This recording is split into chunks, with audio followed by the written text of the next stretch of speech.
Segunda-feira, 21 de janeiro de 2019, está entrando no ar ao vivo para todo o Brasil, mais uma edição do Participação Popular na TV Câmara, na página da TV Câmara no Facebook e no canal da Câmara no YouTube. Eu sou Fabrício Rocha, como você sabe, nós estamos durante esse mês de janeiro até a retomada dos trabalhos parlamentares, da posse dos novos deputados em 1º de fevereiro. Estamos ao vivo 3 vezes por semana, segunda, quarta e sexta, sempre 1 da tarde. E no programa de hoje nós vamos discutir um assunto no qual já resvalamos em dezembro de 2018.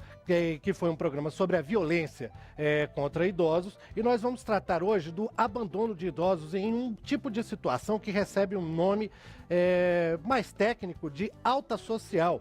Muitos idosos são abandonados em hospitais e asilos pelas famílias, que chegam até a dar nome e telefone e endereço errados. Depois que o idoso, em tese, recebeu alta, ninguém do hospital encontra mais os familiares. Por que isso acontece? Isso não é uma exclusividade brasileira, nós descobrimos que esse problema acontece também em outros países, só que aqui no Brasil o Estatuto do Idoso prevê claramente esse tipo de situação, mostra que é um crime e mesmo assim o número ainda é elevado de situações como essa. Por que as pessoas fazem isso? Será que é tão difícil cuidar de um idoso? É falta de vergonha realmente das famílias? Para tratar desse assunto com a gente, nós temos a Bianca Cobucci Rosier, que é defensora pública, integrante do Conselho Nacional da Pessoa Idosa e coordenadora da Central Judicial do Idoso. É isso, né, Bianca? Isso mesmo, Fabrício. Boa tarde. Eu posso aproveitar aqui para mandar um beijo para os meus avós. Por favor. Que são, assim, um exemplo de inspiração, um exemplo de vida, não só para mim, para toda a minha família e para as pessoas que têm a grata satisfação e oportunidade de conviver com eles. Amo vocês. Beijo, vó e vô. Qual o nome deles? Maria e Caetano. Maria e Caetano. Tá aí o beijão então da Bianca para dona Maria, pro seu Caetano, né? Fica à vontade, muito bem-vindo a esse tipo de manifestação aqui e obrigado por aceitar o nosso convite, viu, Bianca? Eu que agradeço a oportunidade. Legal. E nós temos também a Luciana Carneiro de Barros Leite, que é assistente social gerontóloga. E, Luciana, obrigado por estar com a gente aqui no Participação Popular. E você já presenciou alguns casos desses até, né, como assistente social? Já. Boa tarde, Fabrício. Boa tarde, Bianca. Boa tarde a todos os brasileiros que são idosos e aquele que com certeza quer também um dia ser idoso. Tive o privilégio de ser assistente social de um hospital, onde tínhamos enfermarias e uma equipe interdisciplinar, o primeiro programa de atendimento integral à saúde da pessoa idosa do Distrito Federal, que foi em 1992, com uma equipe que permaneceu lá. Eu fiquei até me aposentar e temos sim uma boa experiência sobre essa temática. Que ótimo, é bom que você... E vamos legal compartilhar. Que você possa... É ótimo, legal que você possa trazer isso para cá. Você quer mandar um beijo para alguém também? Quero mandar um beijo. Não tive a oportunidade de ter filhos de útero, mas tenho filhos de profissões. Estagiários, alunos de pós-graduação em gerontologia, que é a ciência do envelhecimento humano, e a toda a sociedade, parabenizando Oliveira de Panelas, que traz a seguinte mensagem: admiro a juventude que não quer envelhecer, pois se velhos não querem ficar jovem, ninguém quer morrer, só envelhece quem vive, e o bom na vida é aprender que, acima de tudo, envelhecer é saber viver. Isso aí é para ficar pensando o resto do programa, viu? E, bom, para você que está nos acompanhando com essa mensagem aí da Luciana Leite, então, né? Você também pode se inspirar, pensar e escrever para a gente. O programa se chama Participação Popular, porque a gente conta com as suas mensagens, as suas perguntas, as suas dúvidas, as suas experiências. Você já vivenciou casos desses de abandono de idosos em hospitais, em asilos, em casas de repouso? Escreve pra gente, você pode mandar sua mensagem ligando para 0800 619 619, é de graça, de qualquer telefone fixo do Brasil. Você pode escrever um e-mail e o nosso endereço é participaçãopopular@câmara.leg.br, é tudo junto, uma palavra só, não tem espaço, cedilha e tio, participaçãopopular@câmara.leg.br. Você também pode mandar uma mensagem pelo Twitter, é só escrever o nosso nome de usuário no Twitter, que é @participaçãopop. Também é tudo junto, uma palavra só, sem espaço, cedilha, tio, @participaçãopop. Pelo WhatsApp, muito fácil, é só salvar o nosso número aí e você já pode mandar mensagem também. Tem o DDD de Brasília, 61 99620 2573. Repetindo, 61 99620 2573. E se você estiver acompanhando Participação Popular pela página da TV Câmara no Facebook, deixa ali o seu comentário.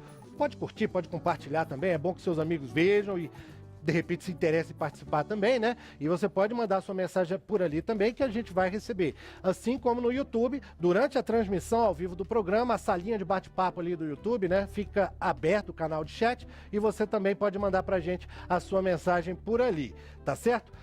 Além do que você vai mandar pra gente, pra nós discutirmos com os nossos convidados, vamos ter também opiniões de pessoas que estão passando pelo centro de Brasília e que vão conversar com uma estreante no programa de hoje, a Verônica Honório, que está aqui iniciando. Não tem muita experiência de vivo também, né, Verônica? A gente viu que você estava nervosa de falar ao vivo, primeira participação aqui no nosso programa. Espero que você agora já esteja mais tranquila, mais calma e seja bem-vinda ao Participação Popular, Verônica. É um prazer poder estar aqui participando do Participação, né? Eu estou aqui na rodoviária do Plano Piloto, que fica no coração de Brasília. Cerca de 500 mil pessoas passam por aqui. Aqui não para, é de manhã, de tarde, de noite. E quem eu encontrei agora aqui para falar com a gente foi o senhor Círio. Ele falou um pouco sobre a história dos pais dele, né? O pai dele teve um AVC e a família cuidou, não foi isso, Círio? Como é que foi? Meu pai teve um AVC em mês de agosto e precisou de cuidados especiais da família, mas nós não precisamos de contratar ninguém. A família cuidou até ele vir a falecimento, no mês de janeiro. Mas a gente deu conta, foi muito trabalhoso, mas deu conta. E minha mãe já também, 3 anos depois, ela também sofreu um AVC, mas foi fulminante. Aí faleceu, mas eu conheço muito o trabalho do idoso. Inclusive já estou chegando também a essa idade, né? E no caso do seu pai, os irmãos se juntaram, todo mundo ajudou, não foi preciso contratar ninguém, né? Não foi preciso contratar ninguém, foi nós mesmos que ajudamos, os netos, as noras, todo mundo contribuiu. E minha mãe também. Espera aí, eu vou pedir para a Verônica para esperar um pouquinho, Verônica. A gente está com um problema de áudio, o som do seu microfone não está chegando direito aqui, né? Daqui a pouco a gente volta com você. Eu acho que você deve estar ouvindo bem a gente, mas a gente não está ouvindo direito você. Mas daqui a pouco a gente volta com você, Verônica, aí do centro de Brasília. Eu já agradeço ao Círio que deu pelo menos para pescar o principal da mensagem dele, tá bom? E daqui a pouco a gente volta com a Verônica lá, vamos tentar resolver esse probleminha. Áudio, televisão ao vivo tem esse problema, viu? Vocês também estavam pensando ao vivo, né? Fica nervoso e tal, a Verônica também, mas acontece esse tipo de coisa, a gente assume e toca o barco. Enquanto você que está nos assistindo prepara a sua mensagem, a sua pergunta, o seu comentário, o seu relato sobre esse caso de abandono de idosos, né? A alta social, chamada alta social. Eu quero mandar um abração para os aniversariantes desse dia 21 de janeiro. Muitos conhecidos meus, pelo menos, estão fazendo aniversário nesse dia 21 de janeiro. Entre eles, o Franz Bergman, de Estocolmo, na Suécia. O Rubens Júnior Gonçalves, aqui de Brasília. A Keila Torres e a Camila Takanayage, também de Brasília. E os colegas de jornalismo, Rodrigo Caetano e Sérgio Duarte, também comemorando o aniversário. Nesse domingo, 20 de janeiro, dia do Fusca, aqui no Brasil, também foi aniversário de duas pessoas muito queridas, o João Pedro Martins e o professor Eric Vidigal, daqui de Brasília. E na sexta-feira, um vacilo imperdoável meu, foi aniversário do meu grande amigo Carlos André Laquintini, que dia 18 de janeiro, fez aniversário, acabou que eu nem falei com ele, que vergonha, mas fica um abração aqui pro Candré, comemorando 50 anos, o diretor do programa está me falando aqui, amigo dele também, né? Então, Candré, abração para você, parabéns, não deu para ir na sua festa de aniversário, desculpe também, né? Mas, enfim, acontece, fica o registro, um grande abraço em rede nacional aqui para você. Esse dia 21 de janeiro também é aniversário de várias cidades no Brasil. No Rio Grande do Norte, senador Georgino Avelino, na Paraíba, Serra da Raiz, no Paraná, Sulina, em Santa Catarina, Pomerode, em Goiás, Goiatuba e no Rio Grande do Sul, Redentora. Se você que está nos acompanhando mora em alguma dessas cidades, um grande abraço, estenda, por favor, os cumprimentos da equipe do Participação Popular aos seus vizinhos, aos seus conterrâneos. E não se esqueça que nós estamos contando com as suas mensagens sobre o tema do programa de hoje, o abandono dos idosos, a alta social. Vamos começar esse papo com a Luciana Leite, que é assistente social e viu esses casos de perto. Luciana, eu vou começar com aquela pergunta que eu imagino que passa pela cabeça de muitas pessoas que se deparam com esse assunto e pensa de uma forma bem rasa e direta. Isso acontece por safadeza ou por falta de condições da família de cuidar dos seus idosos? Então, muita gente já vem, é safadeza, eu disse, será que a carapuça cabe na sua cabeça? Porque se é safadeza, começa com a safadeza da própria estrutura da falta de cumprimento de políticas públicas do Estado para a família. Ou seja, vem um problema social desse tamanho que não dá para botar em Exatamente. uma pessoa, Nós né? temos fragmentados políticas de criança, políticas de mulher, políticas do homem, políticas do adulto, políticas do idoso. Mas não importa um país que tem tantas políticas se a gente não cumpre essas políticas públicas. É claro que você está numa unidade de saúde, você está no hospital e a gente tem um trabalho interdisciplinar e o assistente social faz parte dessa equipe. Quando entra uma pessoa idosa e ela já entra, principalmente se for no hospital público, já se caracteriza ali um olhar mais atento sobre a relação familiar. Se ele tem família e se ele é um morador de rua, e se ele é uma pessoa que quebrou os seus vínculos familiares, mas se ele vem de uma instituição de longa permanência, de um abrigo, que história é essa? Mas também aquela informação coloca nome, depois é um endereço errado, é um telefone errado, e não são dias ou meses. Tem idosos que chegam a ficar até anos em hospitais, onde se busca uma falta grande da própria política pública do Estado, que seriam instituições, hospitais de apoio para pacientes não tão graves que pudessem estar intermediando. Então, antes mesmo da gente falar que seria safadeza ou que seria negligência da família, eu acolho essa família, como diz Michele Perrot, da família não quero um nó, da família eu ainda busco um ninho.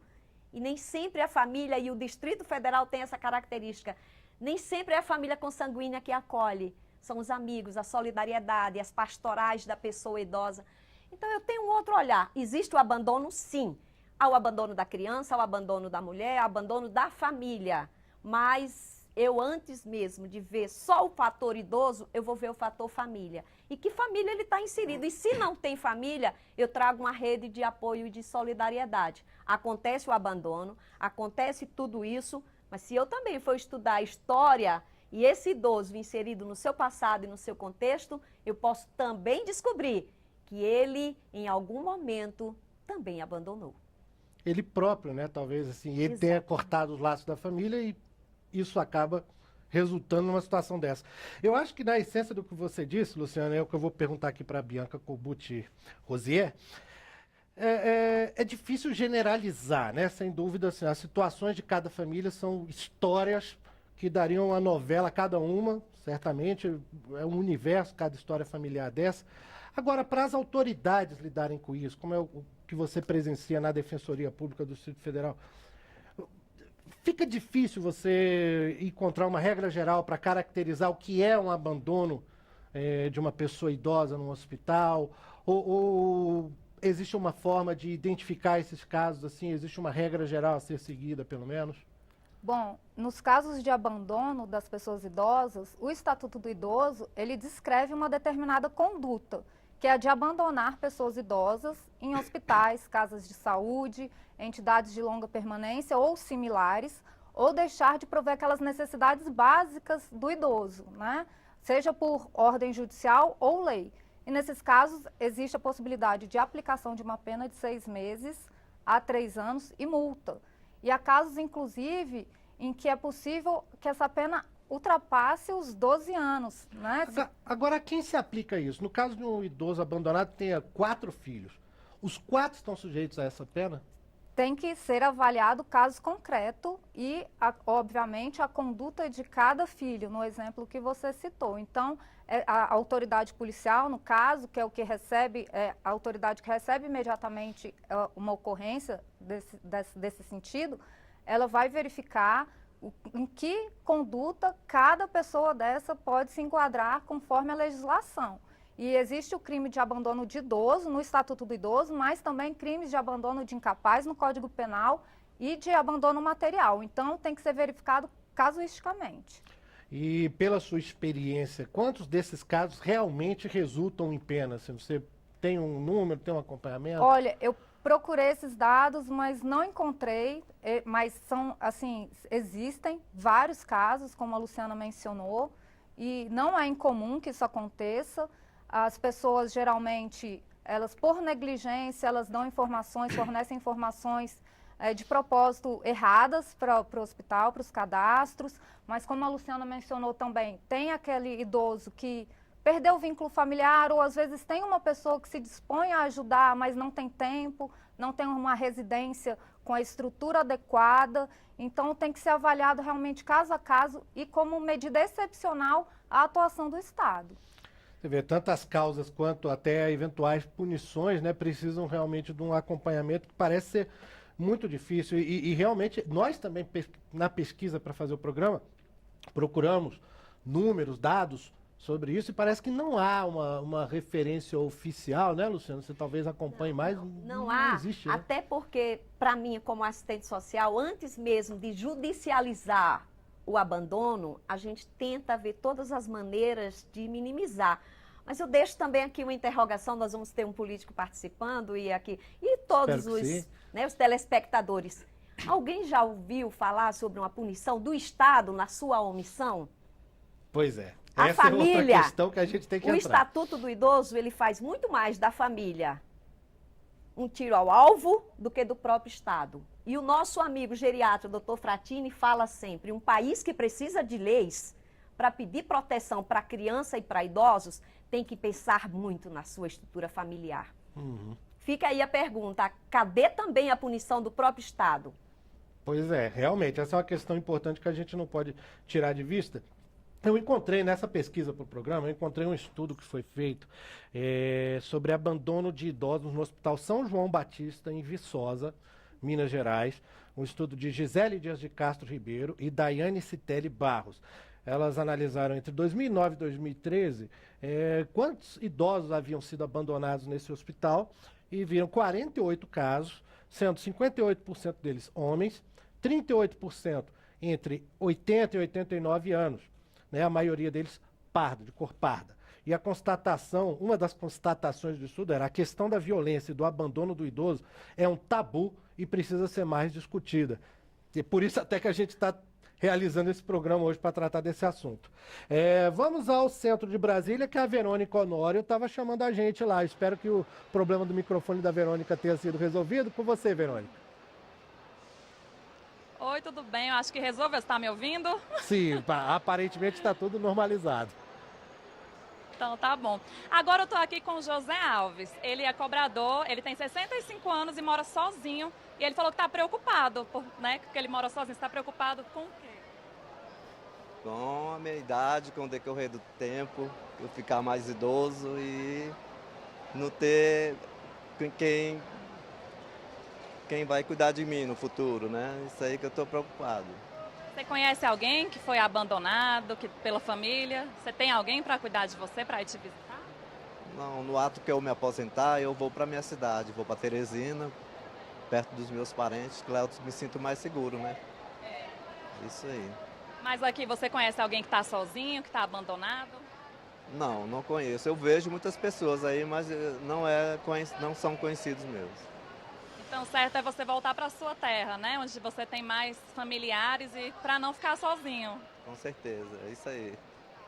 Então é isso, Fabrício. Valeu, Verônica. Agradeço aí ao José Alves. E eu acho que essa situação dele é muito parecida com o que várias pessoas passam, né? Assim, não tem um parente direto ali, o filho, alguém para cuidar, alguém em contato direto, mas ao mesmo tempo a pessoa não quer ser um peso para os outros, não é? E como é que fica uma situação dessa? Bianca, vocês ali na defensoria, vocês percebem esse tipo de coisa também quando estão investigando um caso? Também existe essa situação? Sim, nessa situação, quando a pessoa ela tem uma renda relativamente boa, ela pode contratar um cuidador, né, com o passar dos anos e a depender das necessidades, ou pode inclusive optar por ir para uma instituição de longa permanência para os idosos, porque ainda que são os antigamente conhecidos como asilos. Uhum. Hoje em dia a gente tem que rever essa questão, porque muitas pessoas vão precisar se valer de um tipo de instituição como essa. Né, e isso até voluntariamente, né? Isso depende da vontade dos familiares.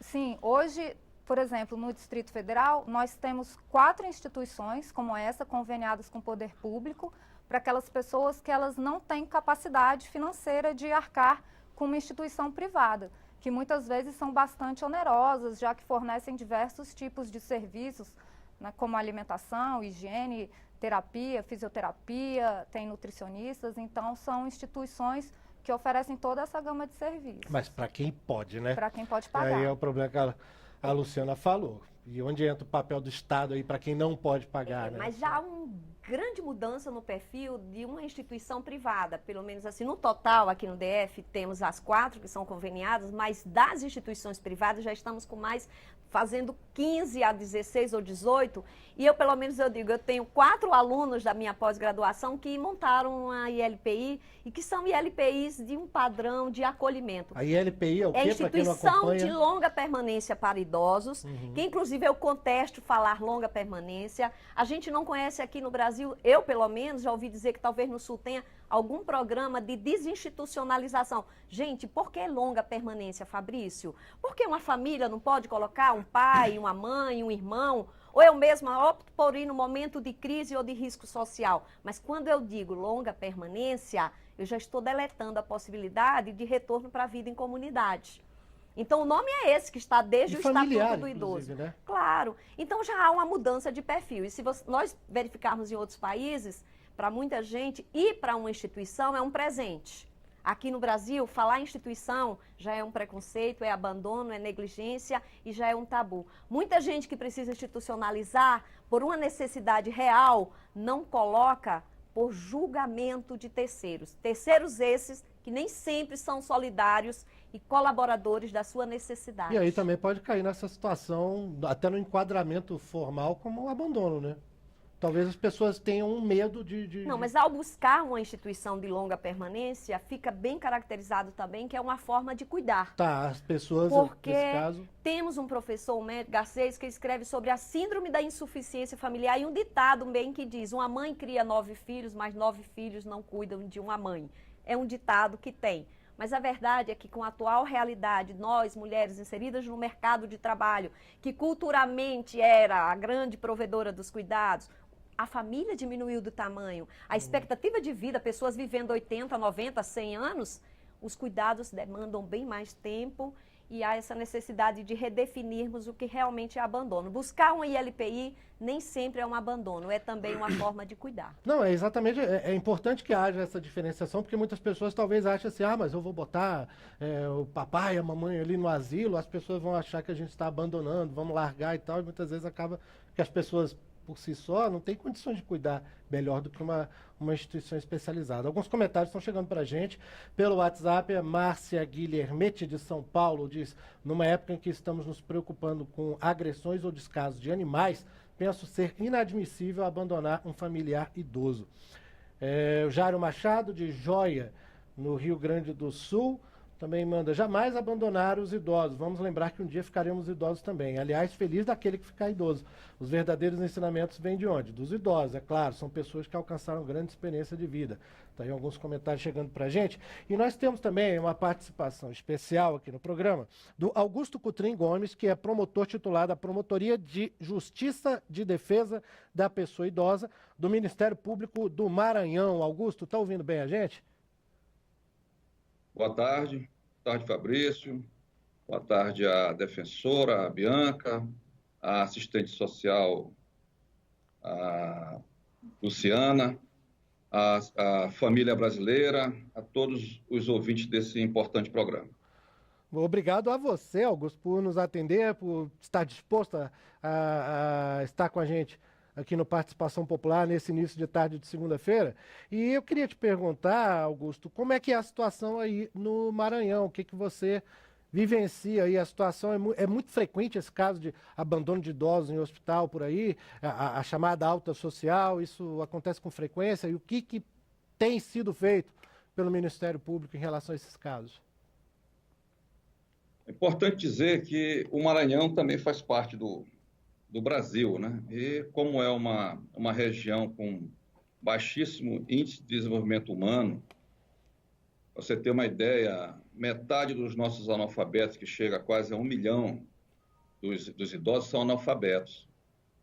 É muito comum nós recebermos praticamente semanalmente relatórios e contatos dos hospitais, em especial aqueles ditos de portas abertas, relatando que um determinado idoso já está em alta social e que a família não quer mais receber aquele idoso, ou aquele idoso não tem mais ninguém a ser contactado, aquele que deixou aquele idoso lá, deu o endereço errado, deu o telefone errado, e esse idoso realmente não tem nenhum contato. Então, são dois momentos diferentes. Um que ainda identifica os familiares e aquele que realmente não tem mais ninguém na vida. Ele realmente ficou completamente abandonado do seio familiar e social. No primeiro caso, quando é abandono familiar, a gente precisa dizer que família é essa e que família nós estamos falando, porque geralmente a família ela já sofreu toda espécie de massacre por falta de assistência, por falta de acesso à saúde básica, por falta de acesso à educação, e isso pode desencadear um outro entendimento, porque muitas vezes nós temos que ter um cuidado de primeiro ouvir o idoso. Se o idoso estiver com sua capacidade plena de autonomia e independência, nós temos que ouvi-lo, qual é a opção dele. Se caso ele diga assim, eu não quero voltar para este lar, como eu estou enfrentando um caso dessa semana, hoje eu recebi um contato, o idoso ele quer ficar no hospital, para vocês terem uma ideia. Uhum. E conversando com ele diz sempre, a razão que eu quero ficar aqui é porque aqui eu recebo atenção, aqui eu recebo carinho. E quando você conversa com a família diz assim, olha, aqui não tem nem móveis na minha casa. Eu não tenho nem o que comer. Então, caos social. Diferente daquele idoso que não tem mais nada, que geralmente a gente vai remeter, tentar colocar numa instituição de longa permanência, e aqui no Maranhão nós só temos uma para todo o estado.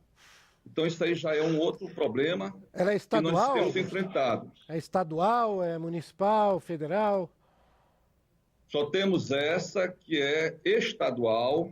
Para você ter ideia, no município de São Luís, que tem mais de 1 milhão de habitantes, não tem nenhuma. Hoje pela manhã estivemos com o prefeito e ele assegurou que até meados deste ano vai estar entregando uma instituição de responsabilidade do município. O que é importante dizer também, que mesmo tendo as filantrópicas, eu não sei como é a realidade aí em Brasília, aqueles idosos que estão com dependência total, aqueles que precisam de assistência 24 horas, as instituições filantrópicas não recebem, só a pública, aí gera outra dificuldade, que são aqueles idosos que estão demenciados, com alto nível de Alzheimer, que não se lembra mais de nada, que perdeu a autonomia de tomar banho, de se alimentar, e esse precisa de uma assistência 24 horas. E a única instituição que nós temos é essa pública com 40 vagas, 20 homens e 20 mulheres. E mesmo essas instituições precisam ser verificadas. Que condições elas estão funcionando? Se tem os profissionais adequados, se esse profissional entende o que é o envelhecimento, se ele tem algum conhecimento de gerontologia, se tem um médico geriatra, se ele sabe fazer uma escuta, porque senão ele vai praticar uma outra violência, que é a violência institucional, que nós estávamos vendo a nossa assistência social falando aí, que é a violência do Estado no momento que essas pessoas, primeiro, não têm um local e se tem, são mal recebidas ou são mal atendidas.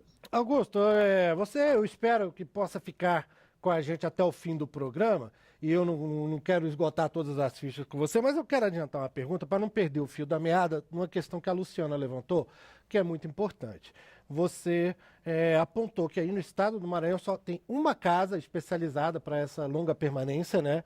Esse é o termo correto agora, do momento? Pois é uma instituição de longa permanência estadual, né? Estatal, vamos dizer assim. E o que a Luciana falou cadê a responsabilidade dos entes públicos, sabe? Do governador, do presidente, do prefeito, enfim. Cadê a responsabilização? Que caberia talvez ao Ministério Público fazer essa cobrança. Agora, vocês também têm essa visão? Vocês têm instrumentos para fazer essa cobrança? Se existe um instrumento, por que ela não é feita?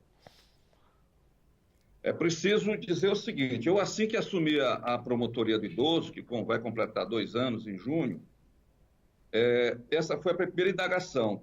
A primeira percepção que eu tive é que o idoso ele é invisível, ele não é olhado por ninguém, principalmente pelo poder público.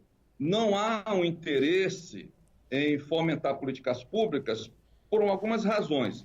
O que eu identifiquei de plano? Falta de um grupo organizado que possa fazer pressão sobre este gestor público. Uma outra questão é que, às vezes, esse idoso ele não vai ter os dividendos políticos que ele espera, como a questão do voto.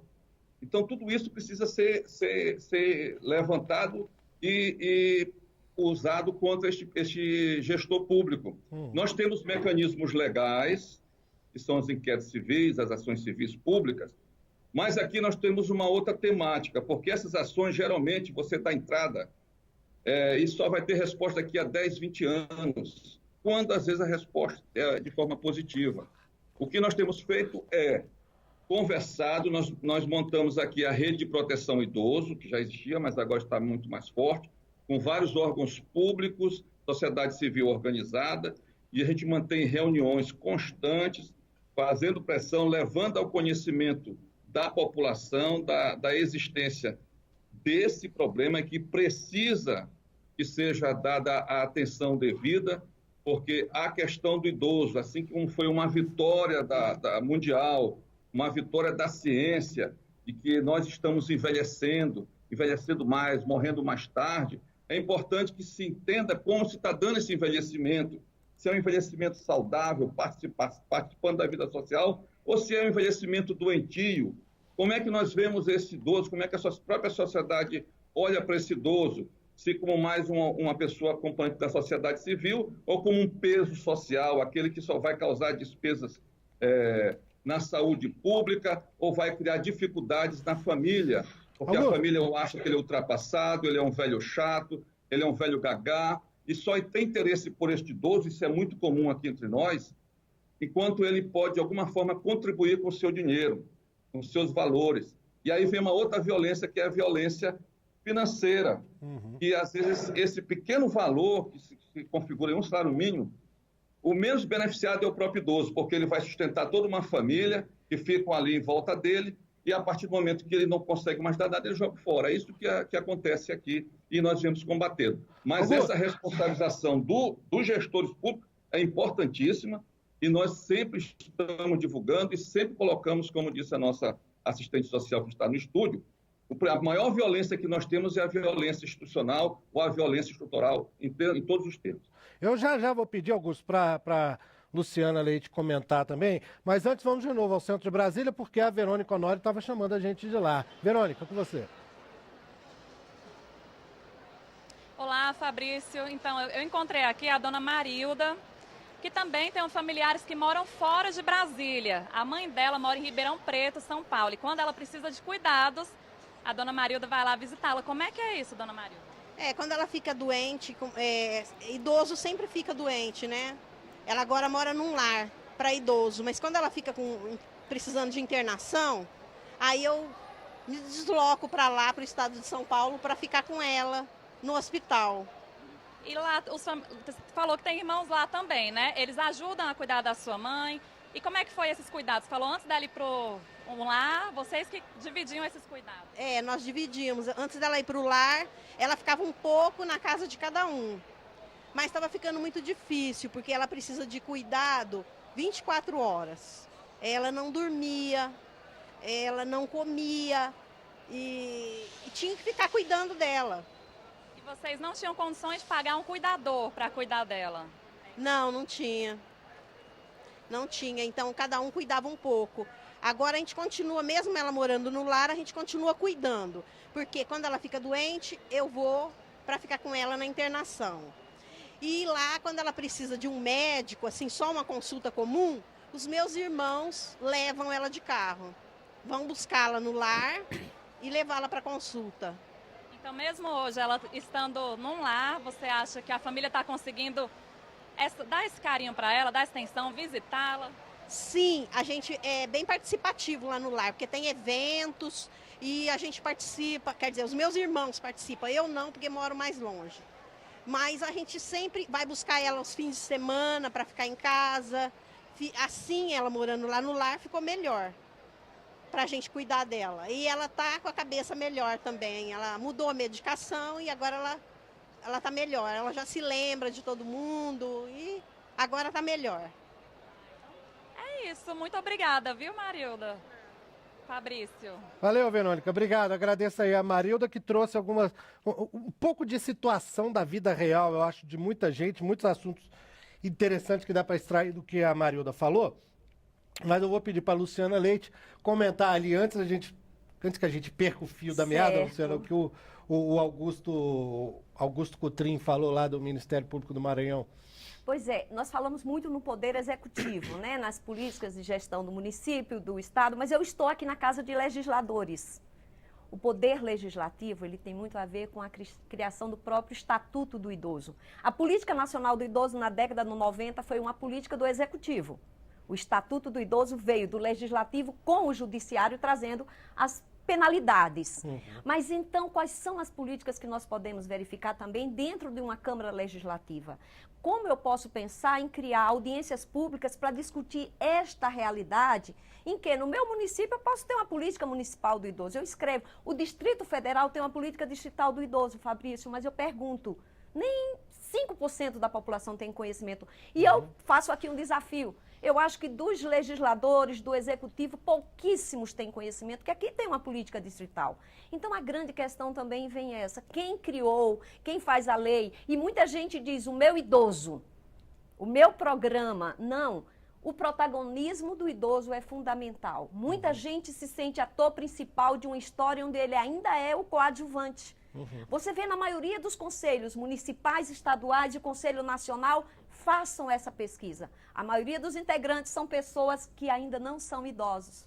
A maioria das pessoas que falam pelos idosos não trabalham o entendimento de saúde como qualidade de vida e não só a falta da doença. Pois aparentemente estão querendo capitalizar em cima da questão, né? Sim, a Organização Mundial diz que é mais importante, gente, aumentar os anos na vida ou dar vida aos anos vividos. E vida é cidadania e empoderamento. Agora, Luciano, o Augusto falou da questão assim, de que é difícil você judicializar uma questão, por exemplo, usar o próprio mecanismo do Estatuto do Idoso para responsabilizar os agentes públicos, porque essas ações demoram demais e acabam não dando em nada.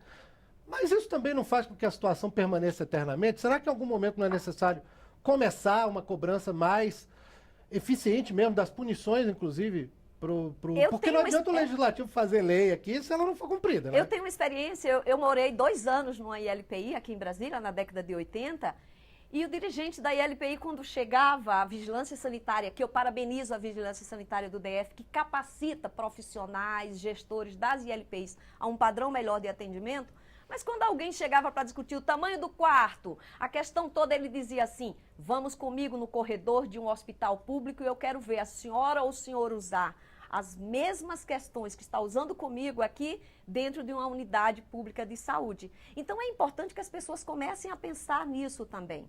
Se essas cobranças para o Estado, e eu não desisto, Fabrício, verdadeiramente eu acredito na possibilidade de mudar uma realidade. E eu vou envelhecer acreditando que eu faço essa mudança. A realidade não me satisfaz, então eu quero mudar. Mas nesse caso aí, então, seria preciso a ação do próprio cidadão ali? As autoridades não poderiam fazer alguma coisa? Com certeza. Esse ano, possivelmente, teremos a Conferência Nacional dos Direitos da Pessoa Idosa. Idosos de todo o Brasil, não sejam objetos de profissionais que usam da sua vez e da sua voz. Participem das conferências municipais, participem dos fóruns. Vamos falar, vamos dar voz às pessoas que estão envelhecendo. Na antiga LBA, em 1987, eu achei um quadro, na L2 Norte, estava escrito: quem respeita o passado e aprende com ele tem segurança de caminhar no futuro.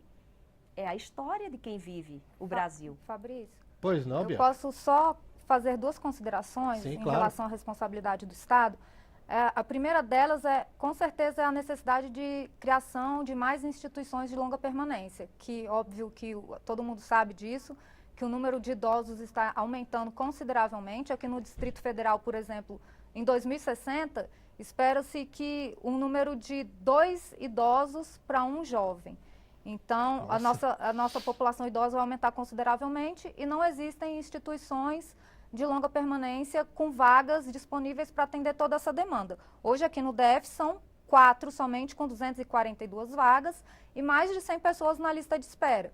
Então, quando existe uma pessoa que ela precisa, que existe um risco para a saúde, para a vida dela, ela pode procurar a Central Judicial do Idoso, a Defensoria Pública, e a gente propõe uma ação que nós chamamos de ação de abrigamento, pedindo para que o juiz condene o Estado a abrigar essa pessoa numa instituição conveniada. Também, né? É individual. É individual. E se não tiver se não tiver vaga, ele tem que arcar com os custos em uma instituição privada. Então, é possível fazer isso, mas também é possível, e seria interessante se o Estado criasse também os centros-dia, que aqui no Distrito Federal a gente não tem, que seria uma alternativa não tão drástica, né, de colocar essa pessoa em acolhimento ali 24 horas por dia.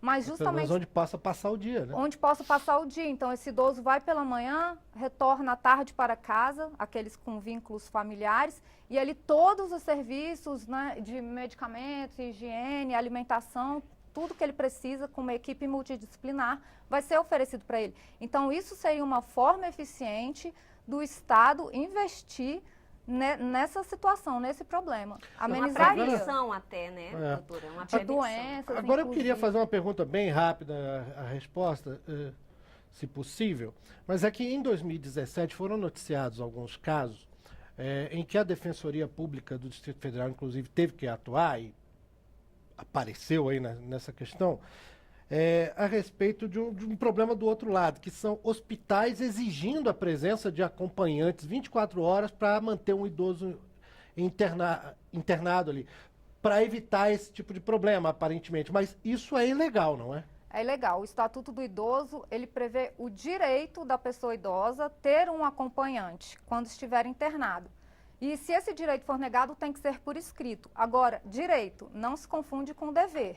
A família não tem a obrigação de providenciar um acompanhante para estar ali. Enquanto a pessoa idosa está internada em um hospital, a obrigação de providenciar todos os cuidados indispensáveis à saúde e à vida dessa pessoa cabe ao hospital. Fabrício, eu quero alertar que também a ILPI não é obrigada, doutora. Nós temos muitos casos de pessoas, inclusive essa família que falou há pouco, parabéns, mas muitas unidades de saúde cobram dos profissionais das ILPIs a saída de um profissional para ir às unidades públicas de saúde acompanhar os idosos.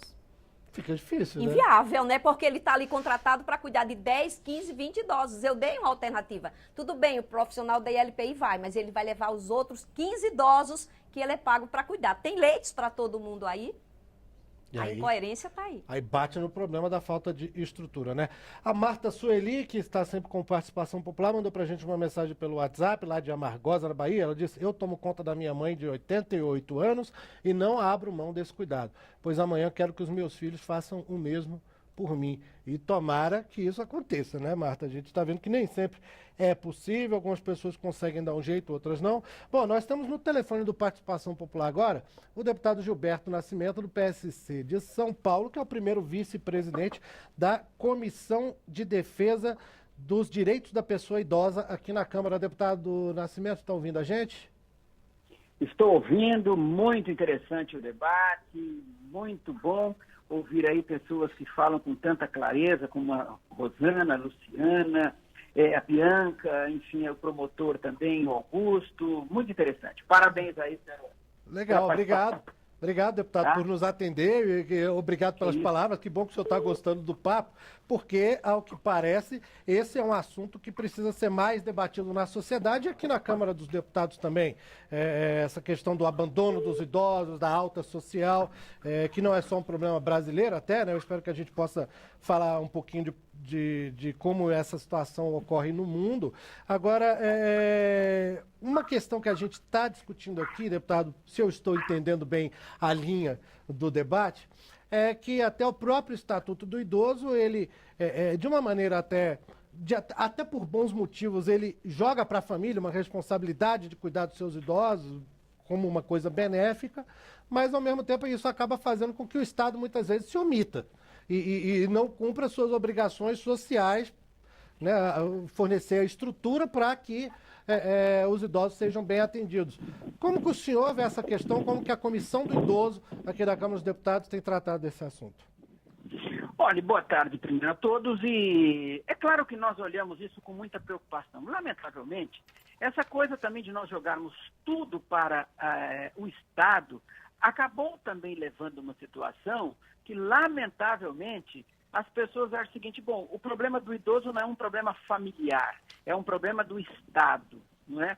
Eu acho que não, eu acho que, claro que o Estado tem que ser a sua responsabilidade. O Estado não pode se furtar desta responsabilidade, porém, há necessidade de que a família também tenha prioridade no cuidado com seus idosos. Não é simplesmente... Eu vejo, por exemplo, eu já fiz situações em algumas casas em que idosos estão, e quando você pergunta o que ele gostaria, a pessoa gostaria de voltar para minha casa, não é? Tudo que o idoso quer é ficar ao lado da sua família, ficar ao lado dos seus netos, ficar ao lado... Ah, mas aí o pessoal diz, não, mas o problema é o seguinte, o problema é do Estado. Não, o problema não é só do Estado. Eu estava vendo, por exemplo, a Marta da Bahia aí dizendo o seguinte: olha, eu cuido da minha mãe tem 80 e tantos anos, e eu vou fazer isso porque eu quero que os meus filhos tenham exemplo disso. Porque a vida é uma lei da semeadura. Se você não dá exemplo de cuidar dos seus idosos, provavelmente você vai também ficar numa condição que os seus filhos também não vão cuidar de você, não é? Quer dizer, então simplesmente vão terceirizar o problema. Assim como hoje, lamentavelmente, já se terceiriza os filhos, então os filhos depois terceirizam os seus idosos. Agora, o Estado tem espaço para tudo isso? Quando nós estamos hoje vendo, a própria Organização Mundial de Saúde diz que em 2025 nós vamos ser o 6º país do mundo em número de idosos. Quer dizer, onde é que nós vamos chegar? Tem recurso para tudo isso? Lamentavelmente não tem, não é? Hoje nós temos falta de cuidadores, hoje nós não temos uma educação clara e solidariedade por parte dos filhos, não é? Quer dizer, então é claro que quando você pega o artigo 229 da Constituição, que é o dever de assistir, de criar, educar os filhos, e os filhos maiores têm o dever de ajudar e amparar as carências ou necessidades do idoso, tá? Agora, o problema é o seguinte: nós precisamos saber hoje que esse choque entre o Estado e a família, ele precisa ser resolvido. Agora, a família tem que ter responsabilidade também sobre isso. Não dá para jogar tudo nas costas do Estado. Pois é, essa dualidade é uma coisa que parece ainda que realmente é uma bola dividida que não está muito bem definida, por isso talvez até o assunto precise de mais debate. Agora, a gente pesquisando para o programa, nós encontramos aqui na Câmara dos Deputados o projeto de lei 3145 de 2017 do deputado Vicentinho Júnior, do PSB de Tocantins, que, em suma, ele tira o direito de herança dos filhos e netos que abandonarem o idoso em hospitais, em casas de saúde, tudo mais. Está pronto para votação na Comissão de Constituição e Justiça desde 31 de outubro de 2018, parece até que está... Desses projetos que tratam do assunto, é o que estaria mais perto de ser votado. Ele estabelece uma punição, então, portanto, para a família. E nesses casos de abandonos dos idosos nos hospitais, nas casas de repouso, criminalizar a família de alguma forma, isso é uma solução, ou pelo menos é uma necessidade, na opinião do senhor? Eu acho que tem que criminalizar sim, não é? Eu acho que não pode hoje, por exemplo, você vê, lamentavelmente, que você vai nos hospitais, e provavelmente aí as nossas colegas do debate, tanto a doutora Luciana como a doutora Bianca, elas e o promotor também, Augusto, eles sabem disso. Hoje, por exemplo, a pessoa leva um idoso, coloca no hospital, ele dá um endereço falso, ele dá um endereço de correspondência totalmente falso, faz um cadastro falso, porque é o seguinte: olha, eu estou trazendo aqui, estou jogando aí, estou indo embora. E na hora que morrer, eu venho buscar o atestado de óbito para poder... se eventualmente fizer o sepultamento, não é? Ou, no caso, porque querem deixar também para o Estado, eu quero o atestado de óbito para poder fazer. Quer dizer, será que é essa sociedade que nós queremos? Agora, eu acho que o projeto do deputado Vicentinho está muito certo, tá? Vamos dar alguma coisa a quem cuidou, que talvez seja uma forma, inclusive, de alguém tentar ter cuidado com essa pessoa. pelo interesse ou não pelo interesse, mas o importante é o cuidado que o idoso vai ter, porque não dá para nós termos hoje filhos que simplesmente largam, jogam e depois simplesmente ficam na expectativa da herança. Não está certo isso. Então, eu sou a favor do projeto do deputado Vicentinho, vou votar a favor e vou trabalhar para que o projeto se torne uma realidade. Tá certo, deputado Gilberto Nascimento do PSC de São Paulo, obrigado por ter nos atendido aqui no Participação Popular, deputado. Grande abraço. Eu que agradeço, um forte abraço a todos vocês e que o nosso povo brasileiro tenha consciência de que é o primeiro mandamento com promessa na Bíblia: honra teu pai e tua mãe para que se prolongue os dias na terra. Se não honrar o pai e a mãe, vai honrar quem? O Estado vai honrar quem? Não é? Então vamos nos cuidar quanto isso e vamos nos preparar que todos nós vamos chegar à velhice. Um forte abraço a todos vocês e uma boa tarde. Abração, deputado. Boas palavras aí para o encerramento. Chegou uma mensagem para a gente da Giana Fagundes pelo YouTube. Ela não disse de onde mora, mas é uma pergunta que eu acho que cabe principalmente ao Augusto, lá do Ministério Público do Maranhão, e a Bianca, da Defensoria Pública aqui do Distrito Federal, da Central Judicial do Idoso. Ela diz: o meu pai tem 64 anos, ele é alcoólatra, mas diz que é feliz assim. Nesse caso, eu devo interná-lo em uma clínica de reabilitação? Bianca, você pode começar? Posso, sim. Bom, em relação a esses casos, em primeiro lugar, é necessário passar por uma avaliação de um médico, um psiquiatra, para verificar se aquela pessoa tem sua capacidade cognitiva alterada ou não, porque talvez ele realmente tenha essa doença do alcoolismo ou não. E se tiver, é complicada essa internação compulsória, né, pelo Estado. A pessoa, ela tem que reconhecer que está doente para ser internada. Então, nesses casos, fica bem, assim, aqui no Distrito Federal, só em casos muito excepcionais, com um atestado de um psiquiatra que diga que essa pessoa, ela tem problemas graves de vício. Augusto Cotrim, Ministério Público do Maranhão, tem algum conselho aí para a Giana também sobre esse assunto?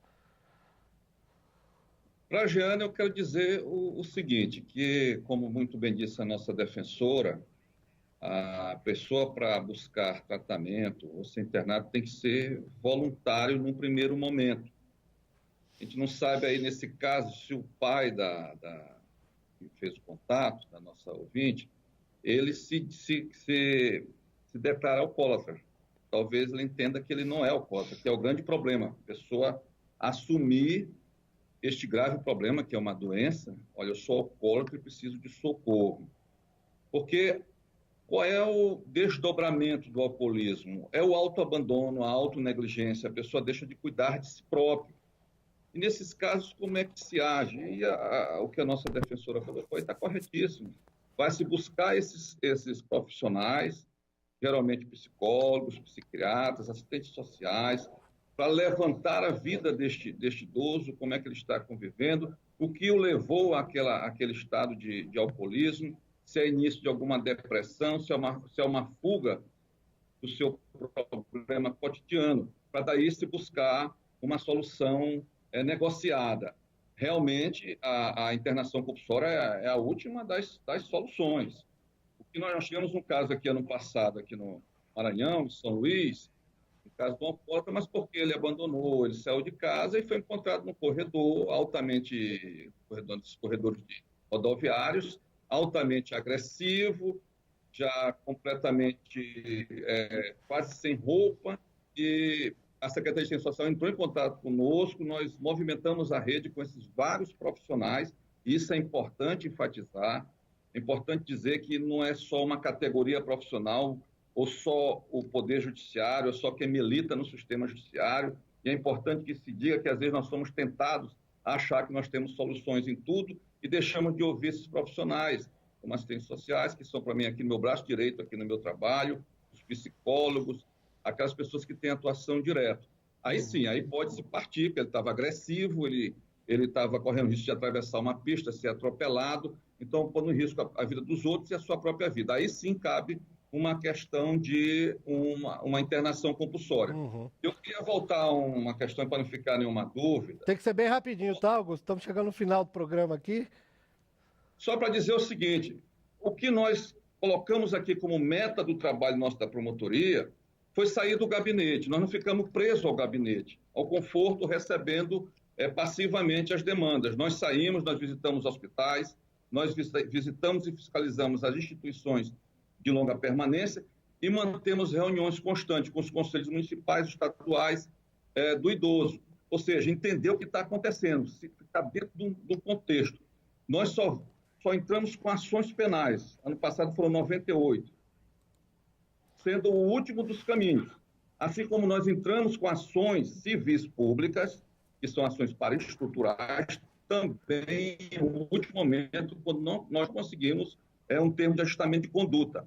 Essas ações causuísticas, ações individuais, de pessoas que faltam leito, que faltam remédio, essas pessoas geralmente a gente demanda quando não consegue por meios do poder público ou porque não tem vagas nos hospitais, isso é outro problema, vai para os corredores porque não tem maca suficiente.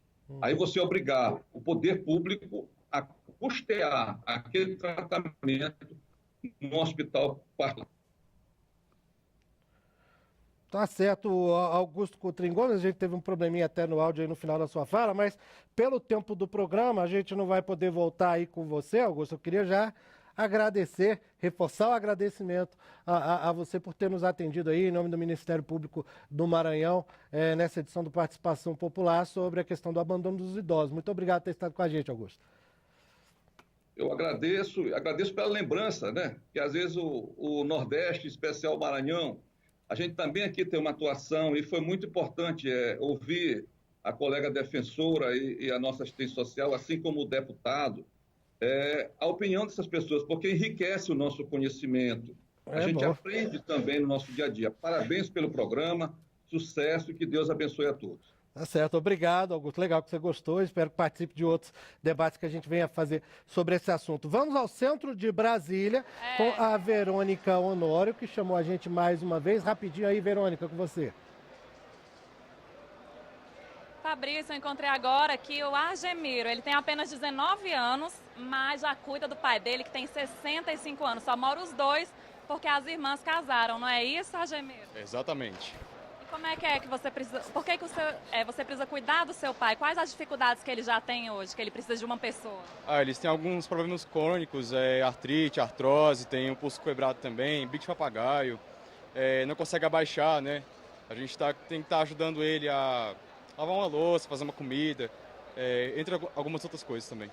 E suas irmãs também ajudam? Como você faz para estudar? Bom, continuo meus estudos normalmente, as minhas irmãs, elas ajudam financeiramente, né? No caso, alguma coisa que falta no dia a dia, mas nada que foge fora do comum. E um cuidador, você se preocupa com o futuro, assim, porque daqui a pouco você vai ter que trabalhar também, e vocês vão ter condições de pagar um cuidador para cuidar do pai de vocês? Bom, certamente sim, a gente pensa muito nisso, né? Porque a gente perdeu meu avô recentemente e a gente pensa assim, em arrumar uma pessoa que cuide bem dele. Muito obrigada, viu, Fabrício? Valeu, Verônica. Assim como a Argemiro, todo mundo tentando dar um jeito, né? Se virar aí para cuidar dos seus idosos. Olha, esse programa renderia muito mais, mas eu tô vendo que a gente já está estourando o tempo. Eu só tenho condições aqui de agradecer a Bianca Kobuth Rosier, da Defensora Pública e integrante do Conselho Nacional da Pessoa Idosa. Bianca, muito obrigado por ter estado com a gente. Eu que agradeço, Fabrício, pelo convite. E Luciana Leite, assistente social gerontóloga, obrigado por ter aceito o nosso convite também no Participação Popular. Parabenizo São Paulo por ter um programa público de cuidadores e digo ao deputado que propõe uma audiência pública. Penalizar mais ainda a família por uma questão de herança de um bem material, se já está no hospital público abandonado, certamente não tem tanto bem material. Eu prefiro investir no bem afetivo, amoroso e comprometedor de uma relação saudável do que penalizar por um bem material. Vou participar de audiência pública, vou propor audiência pública sobre esse projeto de lei. Entre em contato com a comissão da pessoa idosa aqui da Câmara, porque realmente esse ponto que você colocou é muito bom. É um dever de casa desse programa, programa interativo e operativo. Pois é, eu espero que a Participação Popular tenha pelo menos começado a discutir um pouquinho essa questão. Muito obrigado mais uma vez, Luciana. E obrigado a você que nos acompanhou nessa edição do Participação Popular. A gente volta na quarta-feira, 13h. Eu sou Fabrício Rocha. Grande abraço, a gente se fala, a gente se vê. Tchau.